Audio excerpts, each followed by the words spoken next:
இந்தியாவில் நடைபெறும் எந்த ஒரு தீவிரவாத சம்பவங்களும் பயங்கரவாத செயல்களும் இனிமேல் போராக கருதப்படும் என்ற மிக முக்கியமான அறிவிப்பை மத்திய அரசு இப்போது வெளியிட்டிருக்கிறது.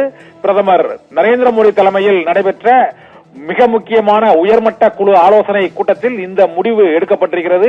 இனிமேல் நாட்டின் எந்த மாநிலத்திலும் எந்த இடத்திலும் ஒரு தீவிரவாத தாக்குதல் சம்பவம் நடந்தால் அதற்கு பின்னணியில் இருக்கும் நாடுகள், பின்னணியில் இருக்கும் அமைப்புகள் மீது இந்தியாவின் ராணுவ தாக்குதல் நடைபெறும் என்பதை அதிகாரப்பூர்வமாக மத்திய அரசு முதன்முறையாக அறிவித்திருக்கிறது.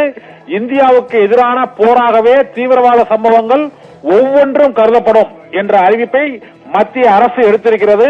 இப்போது ஆபரேஷன் சிந்தூருக்கு பிறகு 4வது நாள் தொடர்ந்து பாகிஸ்தானுடன் தீவிரவாத முகாம்கள் மீதான தாக்குதல் தொடரக்கூடிய நிலையில் பாகிஸ்தான் ராணுவத்திற்கும் பதிலடி கொடுக்கப்பட்டு வரும் நிலையில் இன்று நடைபெற்ற பிற்பகலில் பிரதமர் நரேந்திர மோடி தலைமையில் முப்படை தளபதிகள், வெளியுறவுத்துறை செயலாளர்கள், முப்படை தலைமை தளபதி அனில் சௌஹான் உள்ளிட்டோர் கூடிய அந்த கூட்டத்தில் இந்த முடிவு எடுக்கப்பட்டு இப்போது அறிவிக்கப்பட்டிருக்கிறது. இதனால் இந்தியாவில் உள்ள எந்த மாநிலத்திலும் எந்த யூனியன் பிரதேசத்திலும் ஒரு குண்டுவெடிப்பு சம்பவமோ அல்லது ஒரு தீவிரவாத அமைப்பின் தாக்குதலோ நடைபெற்றால் அந்த அமைப்பின் பின்னணியில் இருப்பவர்கள் யாராக இருந்தாலும் அவர்கள் அழித்தொழிக்கப்படுவார்கள். நாடாக இருந்தால் அந்த நாட்டின் மீது போர் தொடுக்கப்படும் என்ற அறிவிப்பை இப்போது மத்திய அரசு அதிகாரப்பூர்வமாக வெளியிட்டிருக்கிறது.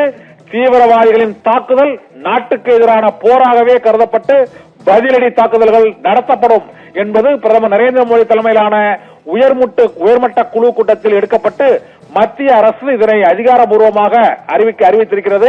பஹல்காமில் 26 இந்திய அப்பாவி சுற்றுலா பயணிகள் சுட்டுக் கொல்லப்பட்ட சம்பவத்திற்கு எதிராக பாகிஸ்தானின் மீது இந்தியா இப்போது போர் தொடுத்திருக்கிறது என்ற அதிகாரப்பூர்வ அறிவிப்பு வெளியாகாத நிலையிலும் கூட தீவிரவாத முகாம்கள் மற்றும் பாகிஸ்தான் ராணுவத்திற்கு எதிரான தாக்குதல்கள் முப்படைகளும் ஈடுபட்டிருக்கின்றன.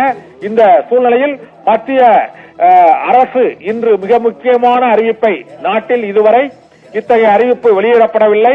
இது முதன்முறையாக நாட்டின் எந்த ஒரு பகுதியிலும் காஷ்மீர் முதல் கன்னியாகுமரி வரை எந்த இடத்திலாவது குண்டுவெடிப்பு, துப்பாக்கிச் சூடு சம்பவங்கள் தீவிரவாத பயங்கரவாத இயக்கங்கள் மூலமாகவோ அல்லது கிளர்ச்சியாளர் அமைப்புகள் மூலமாகவோ நடத்தப்பட்டால் அது போராகவே கருதப்படும் என்ற மிக முக்கியமான அறிவிப்பை மத்திய அரசு இன்று வெளியிட்டிருக்கிறது. இந்த அறிவிப்பானது இந்தியாவில் முதன்முறையாக இவ்வாறு வெளியிடப்பட்டிருக்கிறது. இது போராக அறிவிக்கப்படும் என அறிவித்திருப்பதால் இந்தியாவுக்குள்ளேயே ராணுவம், ஆயுதம் தாங்கிய அமைப்புகள் செயல்பட்டால் அதை ராணுவமே அங்கு தாக்குதல் நடத்தி அவர்களை அழித்துவிடும் என்பதற்கான எச்சரிக்கை அறிவிப்பாகவும் முக்கிய அறிவிப்பாகவும் மத்திய அரசு இதனை வெளியிட்டிருக்கிறது.